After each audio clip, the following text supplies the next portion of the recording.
Y el problema es que muchas familias han llegado tan endeudadas a la crisis que todo les hace aguas. Y así es difícil empezar. Claro, o sea, es que en casos donde se ha sido demasiado imprudente, es decir, se ha endeudado uno muy por encima de sus ingresos, pues evidentemente tiene que haber un ajuste. Es decir, y claro, ¿hasta dónde debe uno endeudarse? Pues los bancos actualmente están aplicando un criterio que antes no lo aplicaban, y es que en general una persona física pues no es recomendable que se endeude por encima de un 30 o un 40% de sus ingresos. Cifras por encima de eso puede suponer apuros en determinados momentos. Sí, lo que ocurre es que al final nos tratan como niños, porque durante los años de bonanza les daba igual a los bancos cuánto nos endeudábamos. Bueno, en esa época es que hubo una lasitud total, es decir, que una irresponsabilidad por parte de los bancos y por parte de nosotros. De los particulares, claro, efectivamente. Claro. Se concedían préstamos no solamente para la compra de la vivienda, sino muy por encima para financiar el coche, los viajes y hasta consumo directo quizá. No comprar en el primer sitio que encontremos. También es verdad que muchas veces no hay tiempo para más. Claro, es un problema de tiempo, pero créase que aquí el ahorro es importante. Yo personalmente he comprobado que para determinados artículos de consumo básico, la diferencia entre comprar en un establecimiento a otro que está situado a 200 metros, pues tacita a tacita pueden ser importantes, ¿eh? Y no hacer excepciones, imagino. Dice, bueno, venga, por hoy, ¿qué más da? Hay que procurar, en la medida de lo posible, ser lo más disciplinado. Yo creo que se trata de crear unas pautas de consumo, yo diría, de calidad. Consumo racional, consumo de calidad y, por supuesto, sin prescindir de aquellos aspectos que necesitamos en la vida, no solamente desde un punto de vista de consumo necesario, sino también de satisfacción, ocio, etcétera, pero ser mucho más prudentes y más racionales. He leído varias veces en el libro que usted insiste en que no tiremos los extractos del banco antes de mirarlos. Claro, fíjese en el reportaje tan bueno que ustedes han dado hace un momento, aparece una señora que decía que todos los meses tiene que ir al banco. Magnífico, es decir, es un habitual pues que muchas personas nos llegan los extractos bancarios y directamente los tiran a papelera. No se puede ir al banco de año en año. Con los bancos hay que estar muy pendiente, es un negocio, es decir, que es una relación donde hay dos partes. Entonces con el banco siempre hay que negociar y, por supuesto, hay que estar muy vigilante de las comisiones, de los diferenciales que nos cobran con los préstamos. Ahora ha bajado el tipo de interés y los bancos pues han subido los diferenciales, tratarán de subir las comisiones y siempre hay que estar muy pendiente, hay que negociar con el banco, porque además muchas veces cambian las condiciones y no nos enteramos.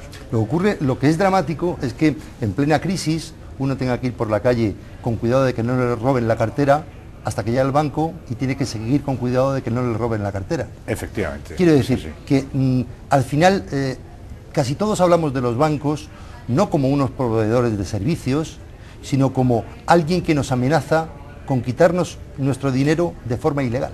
Claro, ¿sabe lo que ocurre? Que quizá no solamente en ese tema, sino en otros, ha habido una pérdida de sentido de lo público muy importante. Es decir, un banco, como usted muy bien ha señalado, también ofrece un servicio público, ¿no? Y claro, si frente a esa idea, pues lo único que prima es la obtención del máximo beneficio a corto plazo, pues más vamos. Es decir que, pero efectivamente es así. Es decir que sí, porque al final uno tiene la sensación de que, ¿y a mí quién me defiende? Si no soy yo ante un tremendo banco que siempre... Claro, porque hay asociaciones pues que quizá... Sí, pero no puede estar uno todos los días en la asociación. No, y que esa filosofía todavía no está muy implantada en nuestra sociedad, pero tenemos que aprender a defender nuestros propios derechos individualmente.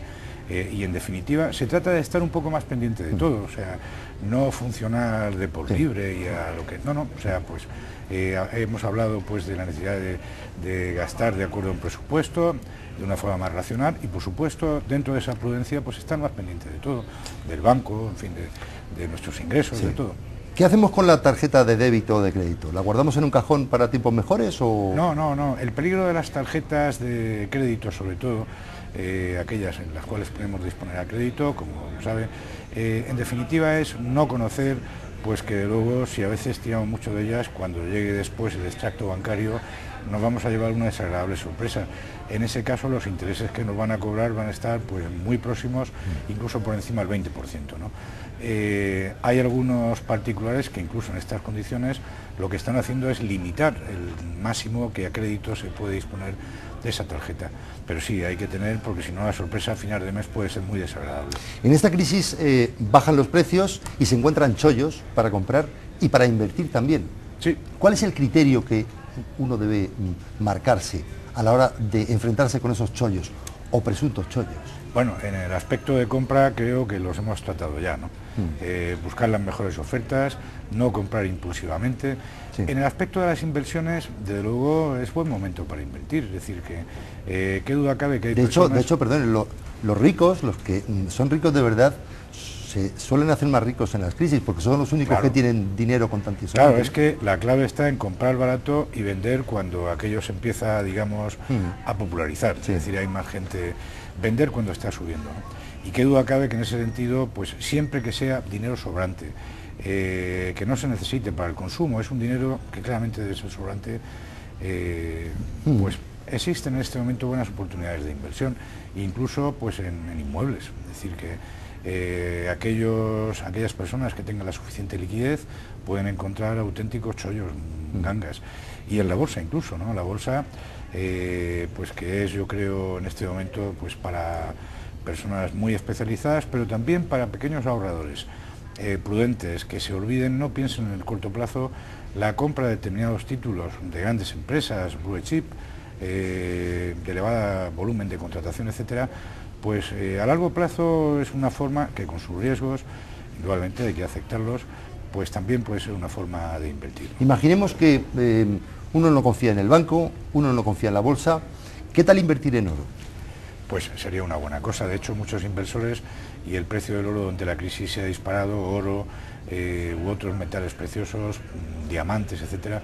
Claro, tiene el problema de que o se hace con una sociedad que se dedique a esto, por lo tanto pierde uno ahí, es una especie de fondo, sí, claro, o bien directamente, ¿no? Pero vamos, es una posibilidad que sin duda muchos inversores están acometiendo. En todo caso, si uno compra oro, lingotes, tiene que tener una infraestructura para guardarlo en un banco.